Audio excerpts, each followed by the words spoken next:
আসসালামু আলাইকুম দর্শক, চলে আসলাম আরেকটি ভিডিওতে। রংপুর রাইডার্স বনাম ঢাকা ক্যাপিটালস বিপিএল এর দ্বিতীয় ম্যাচ। চলুন দেখে নেই দুই দলের সম্ভাব্য একাদশ ও ম্যাচের সময়সূচি। প্রথমে দেখে নিব রংপুর রাইডার্স দলের সম্ভাব্য একাদশ। Number 1 Soumya Sarkar, number 2 Steven Taylor, number 3 Alex Hales, number 4 Khushdil Shah, number 5 Irfan Sukkur, number 6 Nurul Hasan Sohan, number 7 Sheikh Mahedi Hasan, number 8 Mohammad Saifuddin, number 9 Allah Mohammad Ghazanfar,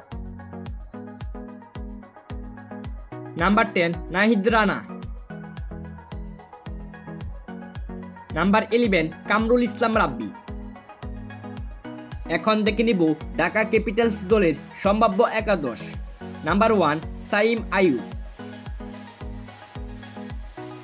number 2 Tanzid Hasan Tamim, number 3 Johnson Charles, number 4 Liton Kumar Das, number 5 Sabbir Rahman, number 6 Mohammad Mithun, number 7 Thisara Perera, number 8 Asif Hasan, number 9 Mustafizur Rahman, number 10 Shahnawaz Dahani, number 11 Mukidul Islam Mugdho. সর্বশেষ দেখে নিব এ ম্যাচের সময়সূচি। ঢাকা বনাম রংপুর বিপিএল এর দ্বিতীয় ম্যাচ। ম্যাচটি শুরু হবে আগামী 30শে ডিসেম্বর সন্ধ্যা 6টা 30 venue Mirpur stadium, Dhaka. Thanks for watching. Please like, comment, share and subscribe.